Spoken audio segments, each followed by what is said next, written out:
The loyal sons of the Emperor, Warhammer's fallen heroes. Sanguinius stood alone before the War Master, his wings torn and bloodied, his eyes still full of hope. Horus, the Emperor's favoured son, raised his blade, and in that moment the fate of the Imperium teetered on a knife's edge. But this isn't a story about Horus. This is about the brothers he left behind, the ones who didn't betray their father, the ones who stayed loyal even when it broke them. And to understand why they stood firm while others fell, we have to look at each one, starting with the angel who died, trying to save mankind. Chapter 1. Sanguinius, the angel who knew he would fall. Sanguinius was born to be adored, towering, graceful, radiant, with feathered wings that made him look more like a divine being than a warrior. His presence alone could quiet riots, inspire armies, or make hardened generals weep. To his brothers he was the heart. To his legion, the blood angels, he was a living god. Even the Emperor, distant, often cold, showed him a rare kind of affection. But beneath that beauty was a truth that tormented him. Sanguinius had visions, not just glimpses of possibility, prophecies. Again and again he saw one thing, his own death. And not just any death, but one dealt by the hands of Horus, the brother he once loved most. Even as the great crusade roared across the stars, that shadow loomed over him, but he never let it paralyze him. Instead, he used it to sharpen his resolve. While others became drunk on conquest, Sanguinius tried to save the Imperium's soul. He brokered peace when he could, fought with unmatched fury when he had to, and always kept his legion from falling into the bloodlust that stalked their veins. When the heresy came, he didn't hesitate. He rallied broken legions. He led doomed counterattacks. At Cygnus Prime, he faced a demon prince and barely survived, his soul nearly shattered. But still, he endured. His wings may have been torn, but his spirit was intact. And when the Siege of Terror began, Sanguinius was one of the last lines of defense. He stood atop the walls with Rogal Dorn, directing the hopeless defense as demons breached reality itself. And in the final act of this great tragedy, he accompanied the Emperor aboard the traitor flagship. There he confronted Horus, not with hate, but with sorrow. The details of what happened in that room remain debated. What's known is this: Sanguinius fought Horus, and he lost. Some say his sacrifice opened something in Horus, not a weakness in his armor, but a crack in his soul. He reminded Horus in that final moment of what had been lost. That opening may have been the only reason the Emperor could finally strike. Sanguinius died alone, but he died knowing he had done what no one else could. And yet, in death, he became something more. A symbol, a saint, the angel who faced his own doom and didn't flinch. But while prophecy drove Sanguinius to sacrifice, another brother was driven by something different, not foresight, but unshakable endurance. A Primarch who refused to break, even when he should have. Up next, Vulkan, the immortal who couldn't die, and the question of whether he truly wanted to. Chapter 2. Vulkan, the Primarch who couldn't be broken. Imagine being a god of fire, not just wielding it, but born from it. That was Vulkan, forged in flame on the volcanic world of Nocturne, raised among humble blacksmiths and monster hunters. He was a builder long before he was a destroyer. His legion, the salamanders, mirrored his heart. Where others embraced conquest, Vulkan's warriors became protectors. They fought to defend the innocent, a rarity among the legions and a choice that made them both respected and underestimated. But for Vulkan, strength wasn't just about surviving. It was about protecting. That was the purpose of power. He was massive, even by Primarch standards, towering, broad, built like a living anvil. But what made Vulkan different wasn't his size. It was his soul. He cared about people, about his sons, about humanity. And he couldn't die. That wasn't metaphor. Vulkan was a perpetual, one of the rare few in the galaxy cursed to live on no matter what. Burn him, break him, decapitate him. He always returned. At first, this seemed like a blessing. During the Great Crusade, it made him fearless. During the Heresy, it made him a nightmare to kill. But when he was captured by Konrad Kurz, the twisted, broken nightmare of a brother, that immortality became a prison. Kurz tortured him for what felt like years, over and over, not to kill him, but to break him. Every death was a lesson, every rebirth a new horror. Vulkan's mind began to fracture under the weight of endless pain. And yet, he didn't give in. Because deep down, Vulkan wasn't just hard to kill. He was impossible to corrupt. Eventually, he escaped. And here's where the myth grows hazy. Some say Vulkan vanished in search of sacred artifacts called the Tome of Fire and the 9 artifacts, relics said to reveal his destiny. Others claim he walks the stars still, appearing when needed, vanishing like a god from an old tale. The salamanders believe he will return when they need him most, and who's to say they're wrong? But here's the tragedy. Immortality meant watching his brothers die, his father fall, his legion burn, and yet he kept going. Not because he wanted to, but because someone had to. And in that unending struggle, Vulkan became something rare in the 41st millennium, a legend built not on conquest, but on compassion. But while Vulkan endured the flames of torture, another brother was crafting an empire out of logic, rules, and raw determination. One who didn't just fight to save the Imperium, but tried to rebuild it entirely. Up next, Roboute Guilliman, the Emperor's most pragmatic son, and the only one to return. Chapter 3. Roboute Guilliman, the bureaucrat who saved the Imperium. If Sanguinius was the heart, and Vulkan was the soul, then Roboute Guilliman was the spine, the structure that kept everything from collapsing. Born on Macragge, a world of discipline and ambition, Guilliman wasn't raised by tyrants or monsters. His adoptive father was a noble statesman, his mother a philosopher, and that shaped him.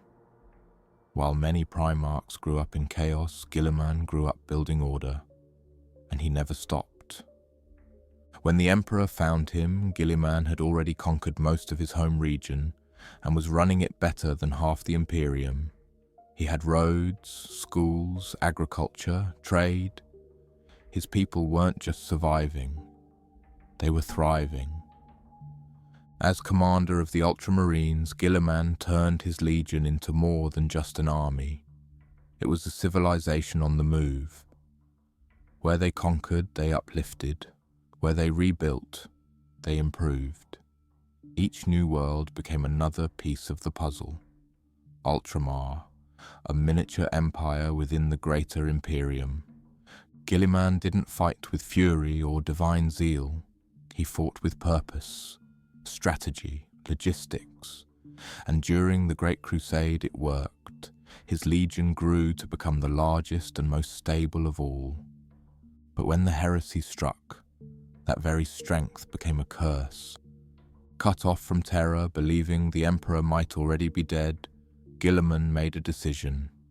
He formed a new empire, the Imperium Secundus. With Sanguinius and Lionel Johnson at his side, it was meant to be a lifeboat for humanity, a fallback plan in case the worst had already happened. For a while it worked, but the idea of replacing the Emperor... Guilliman never wanted to replace the Emperor. The very idea weighed on him like a blade hanging over his head. He felt the weight of that crown like a blade hanging over his head. In the end, when contact with Terra was re-established, he dismantled it. He still believed in his father, and more importantly, he still believed in the dream. But belief wasn't enough to save the galaxy. After the heresy, Guilliman wrote the Codex Astartes, a blueprint to divide the legions into smaller chapters, to prevent any one man from having too much power again. It was a controversial move, and it fractured many brotherhoods, but it also probably saved the Imperium from itself. Then came silence. Guilliman was mortally wounded in battle and placed in stasis, frozen in time for 10,000 years, until he woke up. Now, in the current age of the Imperium, Guilliman walks again. The only Loyalist Primarch to return, he sees what the Imperium has become, a parody of what they once tried to build. And yet, he fights for it anyway, because Guilliman isn't trying to be the Emperor, he's trying to be the last adult in a galaxy full of zealots, monsters and ghosts. But some ghosts never really left. One of them lives in the shadows, whispering from the edges, consumed by guilt and haunted by monsters of his own making. Up next, Corvus Corax, the raven who turned to darkness to rebuild what was lost. Chapter 4. Corvus Corax, the shadow who couldn't forgive. If Guilliman built empires from order, Corvus Corax thrived in chaos. He was born in chains, quite literally, on the prison moon Lycaeus. There, enslaved workers mined for a corrupt overlord, while their children, like Corax, grew up beneath the boot of suffering. And yet, in the darkest place imaginable, something extraordinary took shape. Corax became a symbol, a silent leader, a revolutionary who organized the oppressed into an army that overthrew their masters with nothing but stolen weapons and raw fury. When the Emperor finally arrived, it wasn't to rescue a helpless child. It was to meet the liberator of Lycaeus. And Corax asked for only one thing in return, the knowledge to never let it happen again. That thirst for justice defined him. But justice, in the grimdark future, always walks a razor's edge from vengeance. As leader of the Raven Guard, Corax crafted a legion built around mobility, sabotage and precision. They didn't win wars by attrition, they struck where it hurt when no one expected it. In many ways they were surgical, and they got results. But the heresy shattered everything. At the drop site massacre on Istvan V, the Raven Guard walked straight into a trap. Betrayed by the traitor legions, Corax and his sons were ambushed and nearly annihilated. What had been a proud force became a fragmented remnant. Thousands dead. Hope extinguished. Corax escaped, barely. And in his desperation, he turned to something he had long feared, forbidden science. Using ancient data left behind by the Emperor, Corax tried to rebuild his legion, fast. He created accelerated Astartes, warriors grown in weeks instead of decades. But something went wrong. They weren't right. Some of the new Raven Guard were unstable, others were monstrous. Powerful, yes, but monstrous. What was meant to save his sons became a new curse. Corax was horrified. He tried to reverse it, then he tried to hide it.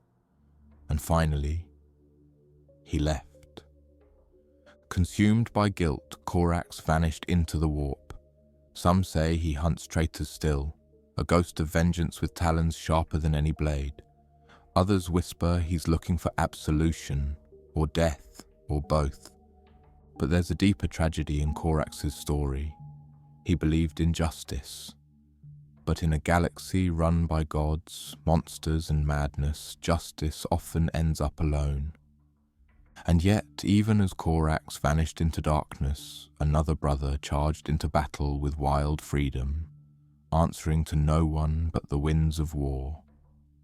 Up next, Jaghatai Khan, the white-scarred thunderbolt who refused to be chained. Chapter 5. Jaghatai Khan, the wild card of the Loyalists. Most of the Primarchs were raised by kings, tyrants, or generals. Jaghatai Khan, he was raised by the wind. Born on the planet Chagoris, Khan grew up among steppe nomads, warriors who lived on horseback, guided by the stars and bound by honor. He learned early that survival came not from walls or rules, but from motion, from instinct, from knowing when to fight and when to disappear like smoke. He didn't conquer Chagoris with siegecraft or strategy. He did it with speed. His tribes struck like lightning and vanished before the enemy could blink. And when the Emperor came, Khan didn't kneel. He listened, judged, then chose. He decided the Emperor was worthy, not the other way around. The White Scars Legion he inherited became an extension of that philosophy. Speed above all. Hit hard, hit fast, and vanish before retaliation. They were a blur on the battlefield, ghosts on jet bikes, thunder on the horizon. Other legions looked down on them, called them savages. But the White Scars won their wars. When the Horus Heresy broke the galaxy apart, Jaghatai Khan had a choice. He wasn't close to his brothers, he wasn't loyal to politics or dogma. He could have gone his own way, carved out an empire in the chaos. But he didn't. He stayed loyal. Not because he worshipped the Emperor, but because he believed in humanity, in freedom, in the idea that no one, not even Horus, had the right to enslave the galaxy. The White Scars fought in the Siege of Terror, launching hit-and-run raids behind enemy lines while the palace burned. When others dug trenches, Khan rode circles around the battlefield, a living tempest of war. And after the heresy, he didn't retire. He didn't lecture. He vanished. According to legend, Khan entered the Webway, that vast labyrinth of tunnels between stars, chasing dark Eldar raiders who had been preying on humanity. He rode into a realm where time breaks and reality twists, and he never came back. Some say he still rides, a ghost, a storm, a howl in the void. Jaghatai Khan wasn't a builder, he wasn't a schemer. He didn't write books or command sieges, but he was free. And in a galaxy ruled by empires and cults and tyrants, freedom might be the most dangerous weapon of all. But sometimes being dangerous means standing still, becoming the immovable object when the rest of the galaxy collapses. And no one knew that burden better than the man who became a fortress. Up next, Rogal Dorn, the Primarch who became the wall between mankind and the abyss. Chapter 6. Rogal Dorn, the Last Wall. If you had to name one Primarch who never bent, never broke, and never questioned his place in the Emperor's grand design, it would be Rogal Dorn. Born on the icy fortress world of Inwit, Dorn was raised among cold stars and colder traditions. Duty wasn't just expected, it was embedded in the blood. By the time the Emperor found him, Dorn was already the ruler of a star-faring empire with fleets, defenses, and a tactical mind that bordered on machine-like precision. But he wasn't a machine. He felt deeply. He just didn't show it. As commander of the Imperial Fists, Dorn's legacy was built brick by brick.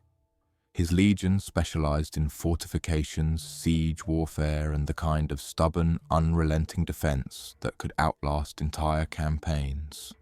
He was the Emperor's master builder and executor of grand defenses, most notably the design and construction of the Imperial Palace's defenses on Terra itself. And then came the siege. When Horus brought the full fury of chaos to Terra, Dorn stood atop those battlements. While Sanguinius led with hope and Guilliman led with logic, Dorn endured.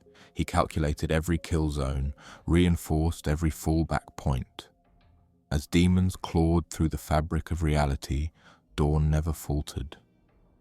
But here's the part people forget. Dorn wasn't made of stone. He just wore it like armor. When the Emperor fell during the final battle, Dorn was among the first to find him, broken, bleeding, nearly lifeless. The image of his father, godlike and invincible, brought low. It shattered something inside him. After the heresy, that break only deepened.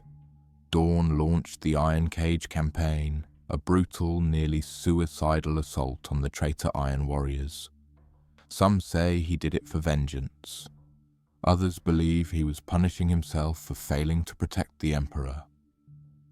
Eventually, Guilliman forced Dorn to adopt the Codex Astartes and split his legion. Dorn refused at first. It went against everything he believed. But when compromise became necessary, he gave in. Not happily, not fully, but he did it. And then he vanished. During a desperate battle with an enormous Chaos fleet, Dorn boarded an enemy ship and disappeared. Only a skeletal hand was ever recovered, and it was entombed in the Phalanx, his legion's fortress monastery. Or so the story goes. But here's what matters. Dorn didn't vanish running away. He vanished charging forward. For him, loyalty was a wall, and if that wall had to crack, it would do so only after everything behind it had been saved. But loyalty didn't always look like unyielding stone. Sometimes it looked like wild fury, howling across the stars. And one brother carried that fury like a blade. Up next, Leman Russ, the Emperor's executioner, and the wolf who vanished into myth. Chapter 7. Leman Russ, the Emperor's executioner. Leman Russ was the wildest of them all, a feral king raised on the death world of Fenris, where winter could kill as swiftly as a blade, and survival was earned through tooth and claw. Fenris wasn't just a place, it was a crucible, and Russ emerged from it a warrior without equal, a legend among his people before he ever met the Emperor. But Russ wasn't just a savage. That's the mistake others made. Beneath the snarling, ale-drinking, war-hungry surface was a mind sharp as any general's, a loyalty deeper than blood, and a conscience that weighed heavier than most would guess. His legion, the Space Wolves, were moulded in his image, fierce, mobile, unpredictable. They were the Emperor's problem solvers, sent in when diplomacy failed or when an example needed to be made. And when they arrived, the war ended quickly, one way or another. So it was no surprise when the Emperor sent Russ after Magnus the Red. Magnus, the scholar, the sorcerer, the brother who defied the Emperor's ban on warp sorcery in a desperate bid to warn him of Horus's betrayal. His warning backfired, his methods crossed a line, and Russ was sent to bring him in. Only the order changed. What started as an arrest became an execution. The burning of Prospero, a world of magic, knowledge, and arrogance, was one of the darkest chapters in Loyalist history. Russ brought fire and ruin to his brother's home, crushed his legion, and shattered any hope of reconciliation. It wasn't just a battle, it was a betrayal among the loyal, and it broke something in Russia. He never forgot what he did. He never stopped questioning whether it had been right. After the heresy, Russ continued to lead. He laughed, fought, and drank with his warriors. But he was always restless, always haunted. Then one night he gathered his closest warriors for a final feast. He told them he was leaving, to chase a vision, to fulfill a destiny, to do one last duty for the Emperor. He vanished into the stars. No one has seen him since, but the Space Wolves believe he will return during the galaxy's final hour, when the end truly comes. Until then, they honor him not as a god, but as a king who did what had to be done, even when it tore him apart. Russ was loyalty in motion, loyalty sharpened into a spear. But some sons didn't charge into battle. They retreated into silence, locking themselves behind walls not of stone, but of secrecy. Up next, Lion L. Jonson, the Knight of Midnight, and the last to return. Chapter 8. Lion L. Jonson, the Knight in the Labyrinth. Lion L. Jonson was a mystery, even to his brothers, a knight without a court, a soldier without a soul, some said, and others, they saw him as the purest of them all, the one who never strayed, never faltered, never bowed. He was found on the death world of Caliban, a planet of dark forests, twisted beasts and medieval warlords. There the young lion grew alone, surviving in the haunted woods for years without human contact. When he was finally discovered, he didn't speak, he didn't smile, he simply watched. And when he did speak, it was with authority. He quickly rose to command Caliban's nightly orders, eradicating the great beasts that had once terrorized the planet. When the Emperor came, the lion didn't hesitate. He accepted his role and embraced the burden of leading the Dark Angel's Legion. The First Legion, the Emperor's original sons. But that burden was heavier than anyone realized. The Dark Angels were proud, secretive, and divided, and the lion fit them perfectly. He was brilliant in battle, calm, calculating, ruthless when needed. But he didn't play politics. He didn't ask permission. He simply did what he thought was right. And that led to consequences. During the Horus Heresy, the lion fought the traitors. Make no mistake, he was loyal. But his choices were often ambiguous. He refused to answer distress calls, refused to march to terror's defense. Instead, he waged his own secret war against the traitors, targeting their supply lines, crushing their allies from the shadows. Many wondered why he didn't go to the siege. Some say he didn't trust his brothers. Others believe he couldn't bear to see the Emperor fall. When the heresy ended, the lion returned to Caliban and found betrayal. His former closest friend, Luther, had turned half the legion against him. A civil war erupted in the skies above their homeworld. The battle devastated Caliban, and the lion disappeared amidst the rubble, mortally wounded, presumed dead. But he wasn't. The lion slept for 10,000 years in a hidden chamber aboard the rock, the fortress monastery of the Dark Angels. And then, when the galaxy was nearly lost, he awoke. Now, in the age of darkness, Lion L. Jonson walks again, wiser, warier, perhaps even regretful. He doesn't lead the Dark Angels. He watches, judges, protects from the shadows. He is still a knight, still a hunter. But the beasts he hunts now wear the faces of men, gods and traitors, And while the lion slept, other brothers died. One of them never made it to Terra. One of them was the first to fall, and in his fall he showed what true loyalty looks like when faced with the ultimate price.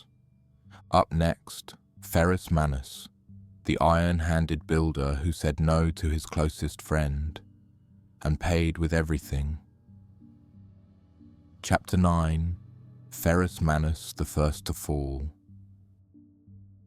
Ferrus Manus was iron, not just in name but in soul. He was found on Medusa, a planet of fire and ice where survival meant constant motion. The tectonic plates never stopped shifting. Cities had to move, rebuild, adapt, or be crushed beneath collapsing mountains and violent storms. From this world of relentless hardship, Ferrus emerged as its harshest sun. He didn't seek comfort. He didn't ask for praise. He valued strength, not in brute force, but in function, in reliability. He taught his people to build things that lasted, because only lasting things mattered. His own hands were living metal, silvered iron, fused with his body during a mythical duel with a colossal worm of living flame, and those hands became his symbol. When the Emperor found him, Ferrus Manus pledged himself without hesitation. His legion, the Iron Hands, mirrored his ideals: resilience, efficiency, perfection through improvement. Flesh was weak, weakness was failure, and failure was unforgivable. But here's where the story takes a sharp and tragic turn. Ferrus Manus's closest friend among the Primarchs was Fulgrim, the elegant, passionate, perfection-obsessed master of the Emperor's children. The two were opposites, and they respected that. Fulgrim admired Ferrus's strength. Ferrus admired Fulgrim's brilliance.